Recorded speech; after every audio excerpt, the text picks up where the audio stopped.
This is Dave's garage. I just got this 2012 Chevy Colorado LT crew cab. I'm gonna show you why you want to buy your aftermarket stereo from crutchfield.com.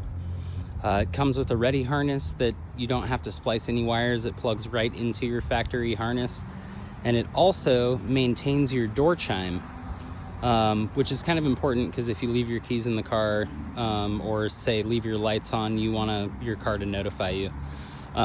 Anyways, I'm going to show you how to do that and how easy it is. It's probably going to take me about 10 minutes tops. We'll see. First thing we have to do is disconnect the negative battery cable, which I'm going to do right now. The first generation of the Chevy Colorado and GMC Canyon, the battery is in the right side of the engine compartment if you're standing at the front of the vehicle here. We're going to disconnect this negative battery cable here using a 10mm socket. So I have the negative cable disconnected from the battery, no power, so we're going to go in and take out the factory stereo. All right, I'm now on the inside of the vehicle here. Let me get this out of here because we're going to need to take this trim panel off. And the way we're going to do that is we're going to come down here and we're going to use this handy dandy trim tool to pop out the bottom, and then we're going to work our way up the side here.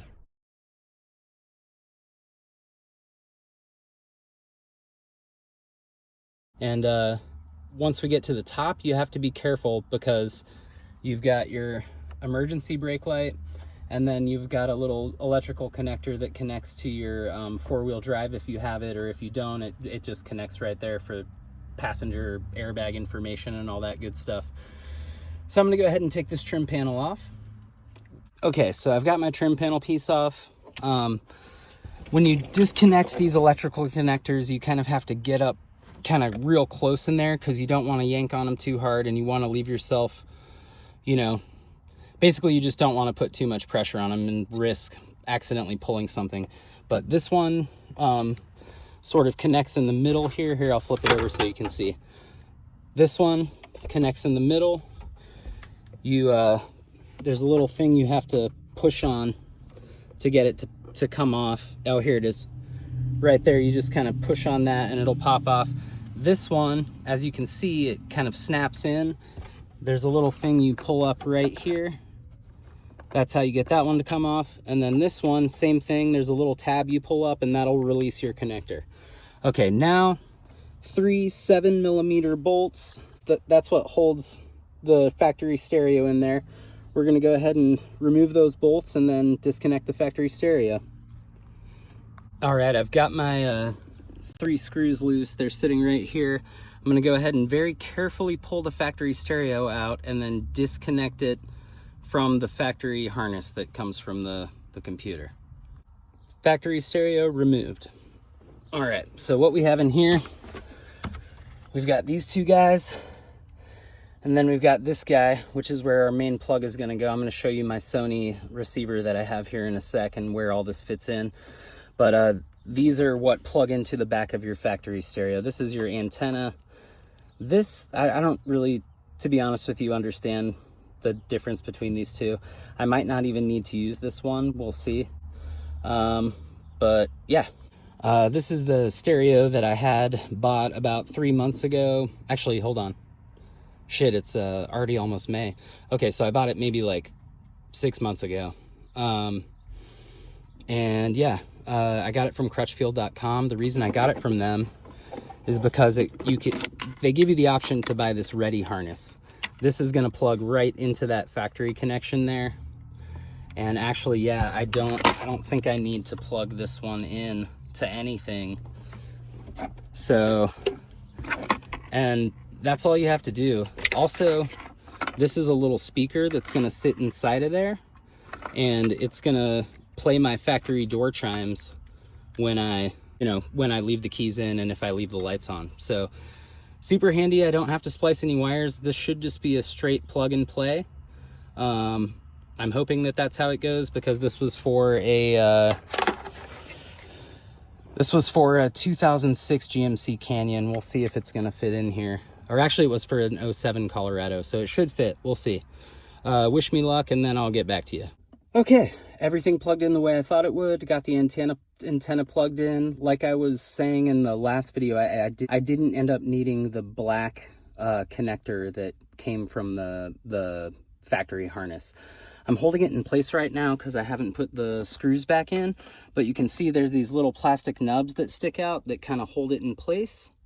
I'm just gonna put the screws back in, and once I get the screws back in, it's just a matter of reconnecting the trim panel there. And you want to be very careful when you do this because it's super easy to accidentally bend or break these AC vents. So just take your time, go slow. Yeah, my aftermarket stereo is screwed in. Got everything, all the electrical connectors plugged back in, and I have reattached the trim panel. Notice how everything is nice and flush. I didn't thankfully mess up my, oh, I did mess up one. Let me see if I can fix that real quick. So basically what happened there is it sort of came off the track, but I was able to get it back in, and it's functioning now. It's not just loose in there, so that's good. Okay, now I got it right. So like I said, you got to take your time with these because it's really easy to accidentally mess them up when you're trying to put them back in. But I got it now. I'm going to reconnect the battery and then start the truck up, and we'll see if everything works the way it should. All right, we have power. Let's see here. So yeah, that's it. Really quick, let me just show you why you want to get the Crutchfield one.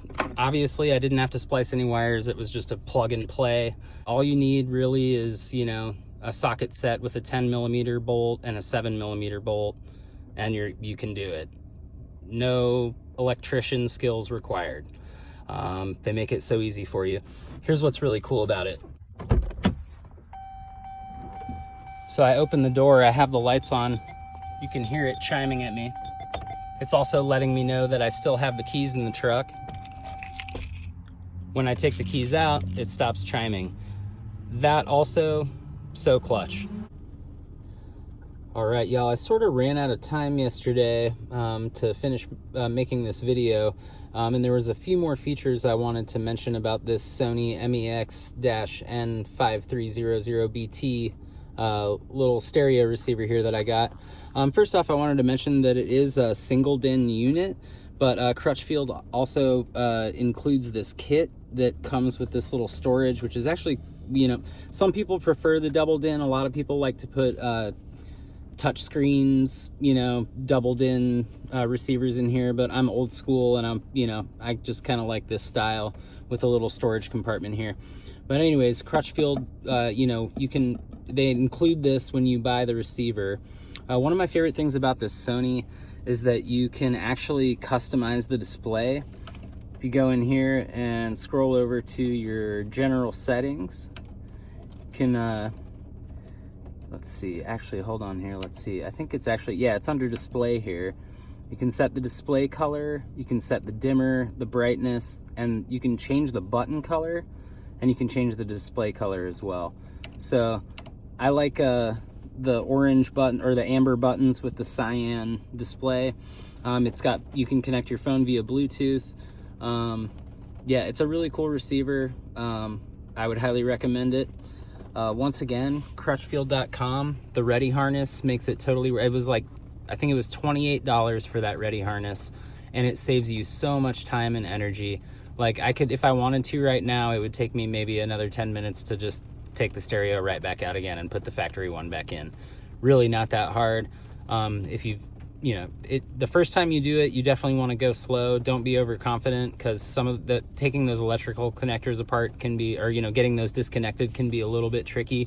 You sort of have to like reach around carefully, but, and you have to straddle kind of the center console and get right up on it. But it's really not that hard. I have faith in you. I think you can do it. Thanks for watching the video. And this has been Dave's Garage, or lack thereof. Thank you.